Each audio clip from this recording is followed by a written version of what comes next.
जो मूर्खों का सरदार है ना, वही दूसरों को मूर्खों का सरदार बता रहा है। जो घमंडिया है, जो बेईमान है ना, वही दूसरों को घमंडिया और बेईमान कर रहा है। जो घमंडिया है, जो बेईमान है। मोदी है तो जुमला है, मोदी है तो जुमला है। आप कर सकती हैं, आप कर सकती हैं, आप पत्रकार हैं, आप कर सकती हैं, क्योंकि सत्ता के बात पार्टी की तरफ से नारा दिया गया था। सत्ता की बात बोल सकती हैं।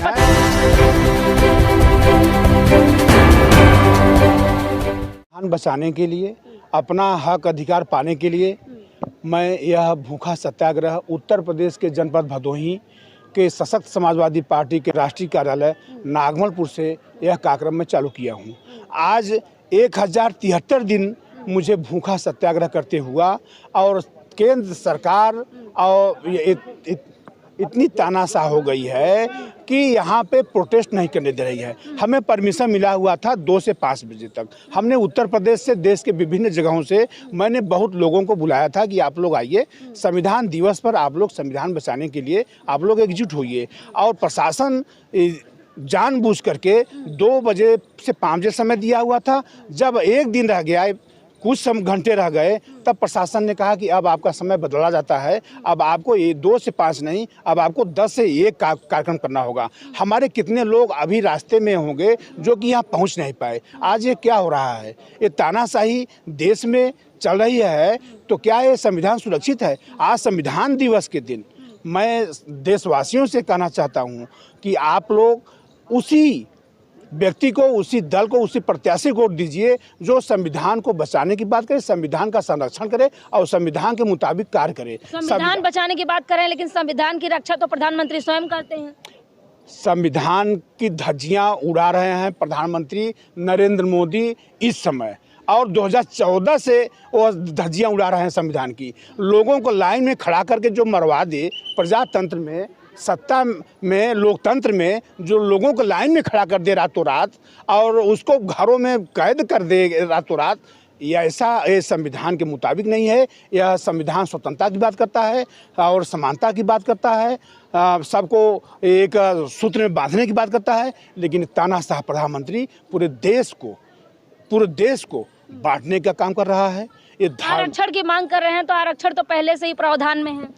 प्रावधान है, जिसकी जितनी संख्या भारी उसकी उतनी हिस्सेदारी। मेरा काम वहाँ चल रहा है।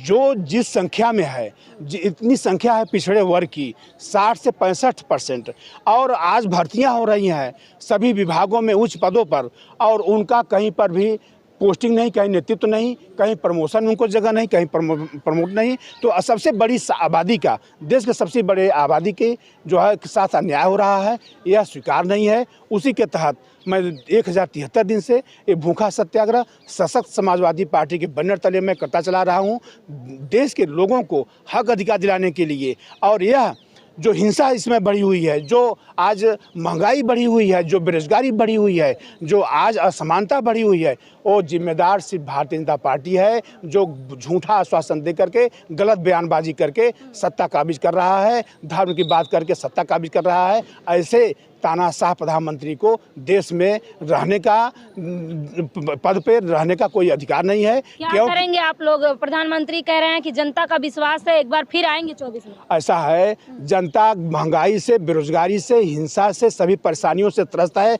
देश की जनता सिरे से खारिज कर चुकी है बीजेपी को कहीं भी अब खड़ा होने का जगह नहीं मिलेगा। बीजेपी को लोग भगा चुके हैं, बीजेपी को कहीं मौका नहीं मिलेगा।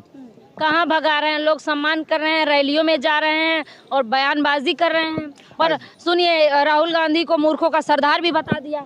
ऐसा है, जो मूर्खों का सरदार है ना, वही दूसरों को मूर्खों का सरदार बता रहा है। जो घमंडिया है, जो बेईमान है ना, वही दूसरों को घमंडिया और बेईमान कर रहा है। जो घमंडिया है, जो बेईमान है, जो सिर्फ कहते हैं कि मोदी है तो जुमला है, मोदी है तो जुमला है। आप कर सकती हैं, आप कर सकती हैं, आप पत्रकार हैं, आप कर सकती हैं, क्योंकि सत्ता के बात, पार्टी की तरफ से नारा दिया गया था। सत्ता की बात बोल सकती हैं। मैं पत्रकार हूँ, लेकिन मोदी है तो सुनिए, अपनी बात मत कहिए। पार्टी की तरफ से नारा दिया गया है, मोदी है तो मुमकिन है। मोदी है तो जुमला है, मोदी है तो जुमला है, इसके अलावा कुछ नहीं है। देश के युवा आत्महत्या कर रहे हैं, यह स्वीकार नहीं है। यह देश की एक्चुअल आज़ादी के लिए, फ्रीडम के लिए लड़ाई लड़ी जा रही है। मैं इसी जंतर मंतर से सत्ता परिवर्तन करा दूंगा और पूरे देश में लोगों को हक अधिकार दिला दूंगा। क्या करेंगे? इसलिए मैं भूखा सत्याग्रह कर रहा हूँ। ये जन जागरण है, ये जागृति है। जागृति जब हो जाएगी तो लोग अपना हक अधिकार ले लेंगे। आपको कुछ करने की जरूरत नहीं है। आप जगा दो, जागृति पैदा कर दो, लोग अपना हक अधिकार ले लेंगे। आपको उनके पास जाने की जरूरत नहीं है, सिर्फ आप जगा दो। और वो आज मीडिया के माध्यम से, आपके माध्यम से लोग जाग जाएंगे बहुत जल्दी, क्योंकि आपका सिस्टम स्ट्रांग है और गलत सरकार को और जन विरोधी सरकार को परिवर्तन होगा। 24 में भारतीय जनता पार्टी को कहीं भी खड़ा होने के लिए जगह नहीं मिलेगा। या दूर दूर तक सोच लें कि उनको देश की जनता सीरियस खारिज कर चुकी है, क्योंकि आज हमारे देश का युवा आत्महत्या कर रहा है और आज बेरोजगारी चरम पे है, हिंसा चरम पे है, निर्वस्त्र करके महिलाएं घुमाई जा रही हैं। आप सब पत्रकार हैं, देख लीजिए देश में क्या हो रहा है। यह देश के इतिहास में नहीं हुआ, आज़ादी के पहले नहीं हुआ, आज़ादी के समय नहीं हुआ, ब्रिटिश काल में नहीं हुआ, मुगल काल में नहीं हुआ। तो अगर निर्वस्त्र करके महिलाएं घुमाई गई तो नरेंद्र मोदी के प्रधानमंत्री काल में निर्वस्त्र करके महिलाएं घुमाई गई। ये सीधा जिम्मेदार है प्रधानमंत्री, दूसरा देश का कोई नहीं जिम्मेदार है। तो आप देख सकते हैं वो तमाम मुद्दे उजागर कर दिए हैं। उत्तर प्रदेश से आते हैं। उत्तर प्रदेश में कहा जा रहा है राम राज्य है, लेकिन दूसरी तरफ आप जब देखेंगे डबल इंजन की सरकार है, लेकिन महिलाएं निर्वस्त्र घुमाई जा रही हैं। युवा आए दिन आत्महत्या कर रहे हैं, रोजगार खत्म हो चुका है, जातीय जनगणना की मांग कर रहे हैं। भूख हड़ताल 1000 दिनों से भी अधिक हो चुका है। इस खबर पे आपकी क्या राय है, हमें कमेंट बॉक्स में जरूर बताएं। धन्यवाद।